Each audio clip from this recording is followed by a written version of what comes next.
15 अगस्त 1947 को भारत में प्रशासन में 3% ब्राह्मण, 33% मुसलमान और 30% कायस्थ थे। जैसे ही ब्राह्मण भारत का शासक बन गया, वैसे ही जो अंग्रेजों की दृष्टि से नालायक थे, वे भारत के नियंत्रणकर्ता होने के बाद सभी लायक हो गए और बाकी सारे नालायक हो गए। कोलकाता हाईकोर्ट में प्रीवी काउंसिल हुआ करती थी। अंग्रेजों ने नियम बनाया था कि कोई भी ब्राह्मण प्रीवी काउंसिल का चेयरमैन नहीं हो सकता है। क्यों नहीं हो सकता है? इसके उत्तर में अंग्रेजों ने लिखा है कि ब्राह्मणों में जुडिशियस कैरेक्टर यानी कि न्यायिक चरित्र नहीं होता है। यहाँ ये समझना बहुत जरूरी है कि इसका क्या मतलब होता है। दरअसल जुडिशियस कैरेक्टर का मतलब होता है कि जब दो वकील बहस कर रहे हो तो जज पहले वकील की बहस ध्यानपूर्वक सुने, फिर दूसरे वकील की बहस ध्यानपूर्वक सुने। दोनों वकीलों के तर्क और बहस सुनने के बाद वो निर्णय करता है कि सही क्या है, जिसके बाद वो न्यायपूर्वक फैसला देता है। इसे ही जुडिशियस कैरेक्टर कहते हैं।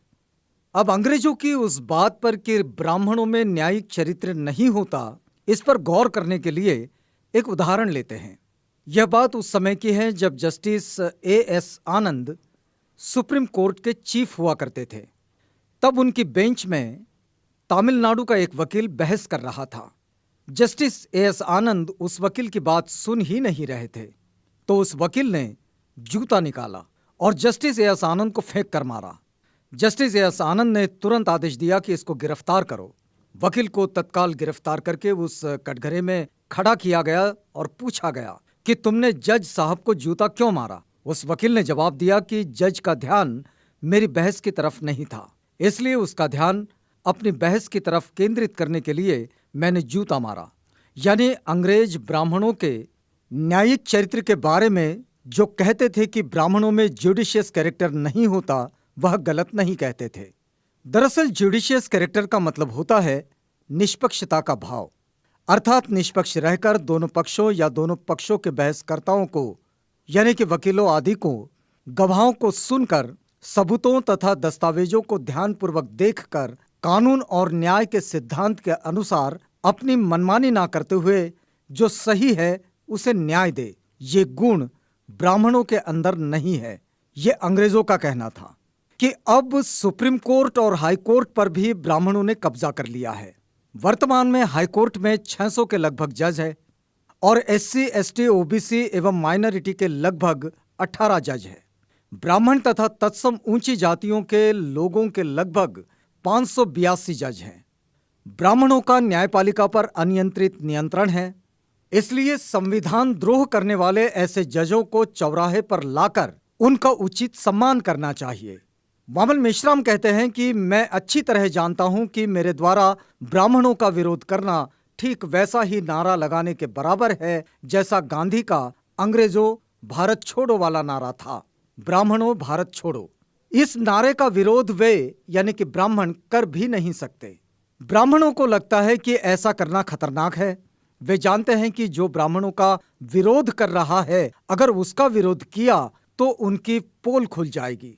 इसलिए वे हमारे लोगों को यानी कि SC, ST, OBC के लोगों को लगातार प्रचार के द्वारा ये मनवाना चाहते हैं कि उन्होंने योग्यता के आधार पर ये कब्जा किया है। यहाँ प्रचार करने के पीछे दूसरा एक मकसद ये भी है कि वे हमारे लोगों के अंदर हीन भावना का निर्माण करना चाहते हैं। कोई मनोवैज्ञानिक डॉक्टर से पूछिए कि ये हीन भावना क्या होती है, तो वो बताएगा कि हीन भावना एक बीमारी होती है। इसका मतलब है कि अगर निरंतर प्रचार करो कि तुम लायक नहीं हो, तुम लायक नहीं हो, तो सामने वाले के अंदर हीन भावना धीरे धीरे पनपने लगती है। अर्थात लगातार प्रचार करना कि तुम लायक नहीं हो, इसके पीछे का उनका मकसद यही है कि वे हमारे लोगों के अंदर हीन भावना निर्माण करना चाहते हैं। और जब किसी के अंदर हीन भावना का निर्माण होता है या फिर निर्माण हो जाता है, तो वह खुद ही स्वीकार कर लेता है कि मैं नीच और कमजोर हूं, मैं इसी के लायक हूं और मुझे ऐसे ही रहना चाहिए। आप लोगों को मालूम नहीं है कि यह कितनी भयानक बात है, मगर यह भयानक बात लगातार प्रचार करने से लोगों के मन और मस्तिष्क में पेनिट्रेट की जा सकती है, यानी लगातार कोशिश करके ये बातें दिमाग में घुसाई जा सकती है। ये बहुत भयंकर षड्यंत्र का हिस्सा है और इसलिए इस षड्यंत्र को समझना जरूरी है। यदि आप इस षड्यंत्र के विरोध में कोई आंदोलन खड़ा करना चाहते हैं तो वह आंदोलन तब तक खड़ा नहीं किया जा सकता है जब तक आप इस षड्यंत्र को नहीं जानते हैं, और तब तक आप कोई भी प्रतिकार नहीं कर सकते हैं। इसलिए पहले इस षड्यंत्र को जानना होगा, फिर इस षड्यंत्र को पहचानना होगा, फिर इसके विरोध में प्रतिरोध एवं विरोध संभव है। इस बात को जानने और समझने के लिए ये बात मैं आप लोगों को बता रहा हूं। यह आलेख भारत मुक्ति मोर्चा के राष्ट्रीय अध्यक्ष वामन मेश्राम का है, जिसे हमने फॉरवर्ड प्रेस से साभार प्राप्त किया है। फॉरवर्ड प्रेस के लिए यह प्रस्तुति कुमार समीर की